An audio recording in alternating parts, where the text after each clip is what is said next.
గతసారి మనం చాలా అద్భుతమైన విషయం మాట్లాడాం కదా. అర్జునుడు కృష్ణుడి విశ్వరూపం చూసి ఎంత ఆశ్చర్యపోయాడో, ఎంత భక్తితో నిలబడ్డాడో. అవునమ్మా, అర్జునుడు అన్ని వైపులా కృష్ణున్నే చూశాడు కదా. సూర్యుడిలా, అగ్నిలా అన్నీ ఒక్కటే అయినట్టు. నాకు ఆ పార్ట్ చాలా నచ్చింది, కానీ అర్జునుడికి భయం కూడా వేసింది కదా. అవును మీరా, ఆ అద్భుతమైన రూపం చూసిన తర్వాత అర్జునుడికి ఏదో వేరే ఫీలింగ్ వచ్చింది. తను ఇప్పటివరకు కృష్ణుడితో ఎలా మాట్లాడాడో గుర్తొచ్చింది. ఏమిటి నాన్న? చిన్నప్పటి నుండి కృష్ణుణ్ణి తన ఫ్రెండ్ అనుకున్నాడు కదా.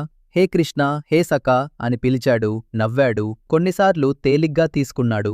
కాని ఇప్పుడు ఆ విశ్వరూపం చూసిన తర్వాత అర్జునుడికి అర్థమైంది తను ఎంత గొప్పవాడితో మాట్లాడుతున్నాడో తెలియకుండా ఉన్నాడని. ఇప్పుడు అర్జునుడు ఏం చేస్తాడో చూద్దాం. ఆ మాటలు చాలా హృదయానికి తాకేలా ఉంటాయి. సఖేతి మత్వా ప్రసభం యదుక్తం, హే కృష్ణ, హే యాదవ, హే సఖేతి, అజానతా మహిమానం తవేదం, మయా ప్రమాదాత్ ప్రణయేన వాపి. అర్జునుడు కృష్ణుడితో అంటున్నాడు, నీ గొప్పతనం తెలియకుండా నేను నిన్ను కేవలం నా స్నేహితుడిగా అనుకున్నాను. హే కృష్ణ, హే యాదవ, హే సఖ అని నిన్ను పిలిచాను. కొన్నిసార్లు నిర్లక్ష్యంగా, కొన్నిసార్లు ప్రేమతో. నీ నిజమైన మహిమ తెలియకపోవడం వల్ల నేను అలా మాట్లాడాను. దయచేసి నన్ను క్షమించు. అర్జునుడు సారీ చెప్తున్నాడా కృష్ణుడికి? అవును ఆరో, అది కూడా చాలా నిజాయితీగా. నాకు తెలియలేదు, అందుకే అలా చేశాను అని. కానీ అర్జునుడు కృష్ణుడి ఫ్రెండ్ కదా అమ్మా, ఫ్రెండ్కి సారీ చెప్పాలా? మీరా ఫ్రెండ్ అయినా, అమ్మైనా, నాన్నైనా ఎవరికైనా తప్పు చేస్తే చెప్పడం ముఖ్యమే కదా. కాని నాన్న, అర్జునుడు ఇంత గొప్ప వీరుడు, అతను సారీ చెప్పడం కొంచెం వేరేగా అనిపిస్తుంది. అదే అసలు విషయం ఆరవ్. తప్పు చేశానని చెప్పగలగడం అది బలహీనత కాదు, అది ధైర్యం, అది నిజాయితీ. నాకు సారీ చెప్పడం చాలా కష్టంగా అనిపిస్తుంది కొన్నిసార్లు. అందరికీ అంతే మీరా. నీ ఫ్రెండ్ యొక్క టాయ్ యాక్సిడెంట్లీ బ్రేక్ అయిపోయినప్పుడు సారీ చెప్పావు కదా, అది చేసినప్పుడు నీకెలా అనిపించింది? మొదట భయంగా అనిపించింది, కాని చెప్పాక కొంచెం తేలికగా అనిపించింది. అదే, తప్పు చేశానని చెప్పడం మనకి తేలికగా అనిపిస్తుంది, అవతలివాళ్లకి కూడా. తప్పు రికగ్నైజ్ చేసుకోవడమే గ్రోత్ మొదలయ్యే చోటు. అర్జునుడికి కూడా అలాగే అనిపించిందా? తర్వాతి శ్లోకంలో అర్జునుడు ఇంకా ఏం చెప్తాడో చూద్దాం. యచ్చావహాసార్ధమసత్కృతోసి విహారసయ్యాసన భోజనేషు ఏకోధవాప్యచ్యుత తత్సమక్షం తత్క్షామయే త్వామహమప్రమేయం. ఇక్కడ అర్జునుడు చాలా స్పెసిఫిక్గా చెప్తున్నాడు. నీతో కలిసి ఆడుతున్నప్పుడు, తింటున్నప్పుడు, నడుస్తున్నప్పుడు, పడుకుంటున్నప్పుడు, ఒక్కడిగా ఉన్నప్పుడో, అందరి ముందో నీతో నవ్వుతూ, నిన్ను తేలిగ్గా తీసుకుంటూ మాట్లాడాను. ఆ తప్పులన్నీ నన్ను క్షమించు అచ్యుతో. అచ్యుత అంటే ఏమిటి అమ్మా? అచ్యుత అంటే ఎప్పుడూ పడిపోనివాడు, ఎటువంటి పరిస్థితిలోనూ తన స్వభావం మారనివాడు. కృష్ణుడికి ఆ పేరు ఉంది. అర్జునుడు అన్ని చోట్లా చేసిన తప్పులు అన్నీ గుర్తు చేసుకుంటున్నాడా? అవును మీరా, అది చాలా ముఖ్యమైన విషయం. సగం సారీ అని చెప్పడం కాదు, ఇక్కడ తప్పు చేశాను, అక్కడ తప్పు చేశాను అని నిజాయితీగా చెప్పడం. కాని నాన్న, కృష్ణుడికి అర్జునుడంటే ఇష్టమే కదా. అతను ఏమైనా తప్పు చేసినా కృష్ణుడికి కోపం వస్తుందా? ఇష్టమున్నా తప్పు తప్పే కదా ఆరవ్. అర్జునుడికి అది అర్థమైంది. ఎవరైనా మనకి ఇష్టమైన వాళ్లైనా వాళ్ల గొప్పతనాన్ని గుర్తించాలి, గౌరవించాలి. అర్జునుడికి ఇప్పుడు చాలా సాడ్గా అనిపిస్తుందా నాన్న? సాడ్ కాదు మీరా, క్లియర్గా అనిపిస్తుంది. తప్పు చేశానని తెలిసినప్పుడు మనసు కొంచెం భారంగా అనిపిస్తుంది, కానీ చెప్పాక తేలికవుతుంది. ఇప్పుడు తర్వాతి శ్లోకంలో అర్జునుడు కృష్ణుడి గురించి ఏమంటున్నాడో చూద్దాం. పితాసి లోకస్య చరాచరస్య త్వమస్య పూజ్యశ్చ గురుర్గరీయాన్ న త్వత్సమోస్త్యభ్యధికః కుతోన్యో లోకత్రయేప్య ప్రతిమ ప్రభావ. ఇక్కడ అర్జునుడు అంటున్నాడు, నువ్వే ఈ మొత్తం జగత్తుకి తండ్రివి, కదిలేవి, కదలనివి అన్నిటికీ నువ్వే తల్లిదండ్రులు. నువ్వు అందరికంటే పూజ్యుడివి, అందరికంటే గొప్ప గురువువి.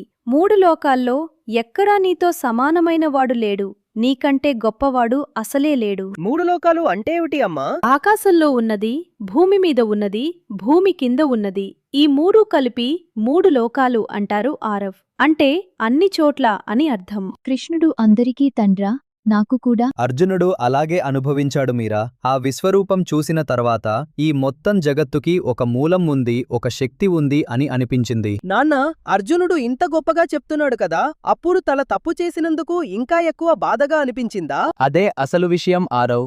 ఎవరు గొప్పవారో అర్థమైనప్పుడు, వాళ్లతో తేలిగ్గా మాట్లాడాను అని తెలిసినప్పుడు, అప్పుడు క్షమాపణ మరింత నిజాయితీగా వస్తుంది. అది ఫర్గివ్నెస్ కి మొదటి అడుగు. ఫర్గివ్నెస్ అంటే నాన్న క్షమించడం మీరా, తప్పు చేసిన వాళ్ళని క్షమించడం. అది చేసిన వాళ్లకి కూడా, చేయించుకున్న వాళ్లకి కూడా తేలిక అనిపిస్తుంది. ఫర్గివ్నెస్ మనల్ని కోపం నుండి ఫ్రీ చేస్తుంది. కృష్ణుడు అర్జునుడిని క్షమిస్తాడా? తర్వాతి శ్లోకంలో అర్జునుడు ఎలా అడుగుతున్నాడో చూద్దాం. తస్మాత్ ప్రణమ్య ప్రణిధాయ కాయం ప్రసాదయే త్వామహమీషమీడ్యం పితేవ పుత్రస్య సఖేవ సఖ్యుః ప్రియః ప్రియాయార్హసి దేవ సోఢుం. ఇక్కడ అర్జునుడు మొత్తం శరీరాన్ని వంచి నమస్కరిస్తూ అంటున్నాడు, నేను నిన్ను ప్రణమిస్తున్నాను, నీ దగ్గర ప్రసాదం కోసం వేడుకుంటున్నాను. తండ్రి కొడుకుని ఎలా క్షమిస్తాడో, స్నేహితుడు స్నేహితుణ్ణి ఎలా క్షమిస్తాడో అలాగే నీవు కూడా నన్ను క్షమించు దేవా. ప్రణమిస్తున్నాడు అంటే? ప్రణామం అంటే పూర్తిగా వంగి నమస్కరించడం. ఆరవ్, మొత్తం శరీరాన్ని వంచడం. అది చాలా గొప్ప గౌరవం చూపించడం. తండ్రి కొడుకుని క్షమిస్తాడు అని చెప్పాడు కదా నాన్న, మీరు కూడా అలాగే క్షమిస్తారా? అవును మీరా, అది అర్జునుడు చాలా అందంగా చెప్పాడు. తండ్రి, స్నేహితుడు, ప్రేమించేవాళ్లు ఎలా క్షమిస్తారో అలాగే నన్ను క్షమించు అని. అర్జునుడు ఇంత హంబల్గా అడుగుతున్నాడు, అతను గొప్ప వీరుడు అయినా. అదే నిజమైన గొప్పతనం ఆరవ్. నిజంగా బలమైన వాళ్ళు హంబుల్గా ఉండగలరు. ట్రూ స్ట్రెంగ్త్ వస్తేనే హ్యూమిలిటీ వస్తుంది. హ్యూమిలిటీ అంటే ఏమిటి నాన్న? వినయం మీరా, నేను గొప్పవాడిని అని చాటుకోకుండా, నాకు తెలుసు అని అహంకరించకుండా ఉండటం. అర్జునుడు ఇప్పుడు అలాగే ఉన్నాడు. తను ఎంత గొప్ప వీరుడైనా కృష్ణుడి ముందు వంగాడు. హోంవర్క్ లో కష్టమైన ప్రాబ్లం వచ్చినప్పుడు నాకు రాదు, హెల్ప్ చెయ్యి అని అడగడం కూడా అలాంటిదేనా? బిల్కుల్ అలాంటిదే ఆరవ్. నాకు అన్నీ తెలుసు అని అహంకరించకుండా, నాకు తెలియదు నేర్పించు అని అడగడం. అది వినయం, అది స్ట్రెంగ్త్. ఇప్పుడు చివరి శ్లోకంలో అర్జునుడు ఏం కోరుకుంటున్నాడో చూద్దాం. అదృష్టపూర్వం హృషితోస్మి దృష్ట్వా భయేన చ ప్రవ్యథితం మనోమే తదేవ మే దర్శయ దేవరూపం ప్రసీద దేవేశ జగన్నివాస. అర్జునుడు అంటున్నాడు, ఇంతవరకు ఎవరూ చూడని రూపాన్ని చూసి నా మనసు ఆనందపడింది. అర్జునుడికి ఆ పెద్ద రూపం చూసి భయమైందా అమ్మా? అవును మీరా, చాలా అద్భుతంగా ఉంది, చాలా ఆనందంగా కూడా ఉంది. కానీ అంత గొప్పతనం చూస్తే భయం కూడా వస్తుంది కదా. అర్జునుడు మళ్ళీ మామూలు కృష్ణుణ్ణి చూడాలని అడుగుతున్నాడా? ఎందుకు? ఆరవ్, అర్జునుడికి కృష్ణుడు ఇష్టమైన రూపం. నవ్వే కృష్ణుడు, మాట్లాడే కృష్ణుడు, తోడుగా ఉండే కృష్ణుడు. ఆ రూపాన్ని మళ్లీ చూడాలని మనసు తహతహలాడింది. జగన్నివాస అంటే ఏమిటి అమ్మా? జగత్తు అంటే ఈ మొత్తం ప్రపంచం. నివాస అంటే నివసించేవాడు. జగన్నివాస అంటే ఈ మొత్తం ప్రపంచంలో నివసించేవాడు, అన్ని చోట్లా ఉండేవాడు. అర్జునుడు సారీ చెప్పాడు, క్షమించమని అడిగాడు. ఇప్పుడు మళ్ళీ కృష్ణుడి దగ్గరికి రావాలని అడుగుతున్నాడు. ఇది అంతా ఒకే బ్రెత్లో జరిగిందా? అవునారవ్, అది నిజమైన క్షమాపణ అలా ఉంటుంది. తప్పు చేశాను అని చెప్పి క్షమించు అని అడిగి మళ్లీ ముందుకు వెళ్లాలని కోరుకోవడం. సీకింగ్ గ్రేస్ అంటే అదే. నన్ను అర్థం చేసుకో, నన్ను తిరిగి స్వీకరించు అని అడగడం. అది మనకి పీస్ ఇస్తుంది. అర్జునుడికి ఇప్పుడు పీస్ అనిపిస్తుందా నాన్న? తను అడిగాడు కదా, అడిగినప్పుడే ఒక తేలిక వస్తుంది. సమాధానం వచ్చినప్పుడు పీస్ వస్తుంది. కృష్ణుడు ఏమి జవాబు చెప్తారు నాన్నా?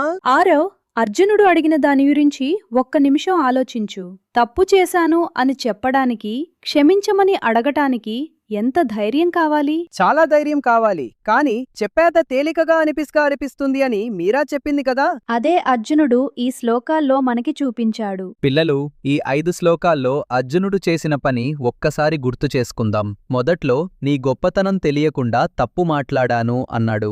అవును, తర్వాత ఏ చోట్ల తప్పు చేశాడో స్పెసిఫిక్ గా చెప్పాడు. అంతేకాదు, నువ్వే అందరికంటే గొప్పవాడివి అని చెప్పాడు. తర్వాత మొత్తం శరీరాన్ని వంచి ప్రణామం చేశాడు. క్షమించమని అడిగాడు. చివరగా మళ్లీ నీ దగ్గరికి రావాలని, నీ కరుణ కావాలని కోరుకున్నాడు. ఇది చూడండి, ఇది కంప్లీట్గా సారీ చెప్పడం ఎలా ఉంటుందో చూపిస్తుంది. తప్పు రికగ్నైజ్ చేసుకోవడం, స్పెసిఫిక్ గా చెప్పడం, వంగి అడగడం, మళ్ళీ ముందుకు వెళ్లడం, ఇవన్నీ కలిపితే నిజమైన క్షమాపణ అవుతుందా? అర్జునుడు అలాగే చేశాడు ఆరవ్. అది చాలా గొప్ప విషయం. అమ్మా, కృష్ణుడికి అర్జునుడు అడిగినప్పుడు ఎలా అనిపించిందో? మీరా, ఎవరైనా నిజాయితీగా, వినయంగా క్షమించమని అడిగినప్పుడు మనకి ఎలా అనిపిస్తుంది? మనసు కరిగిపోతుంది, కోపం పోయి ఇష్టం వస్తుంది. అవును, కృష్ణుడికి కూడా అలాగే అనిపించిందని మనం అర్థం చేసుకోవచ్చు. నాన్న, అర్జునుడు ఇంత గొప్ప వీరుడు కాని ఇలా వంగడానికి సిద్ధపడ్డాడు. అది చాలా కష్టం కాదా? కష్టమే ఆరవ్, కాని నిజమైన గొప్పతనం ఉన్నప్పుడే వంగగలిగే శక్తి వస్తుంది.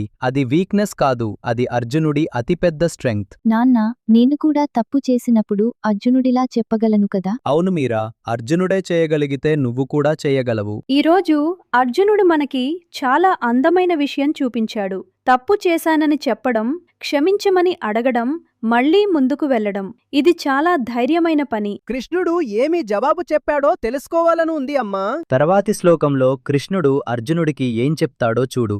భయపడకు అని మొదలుపెడతాడు.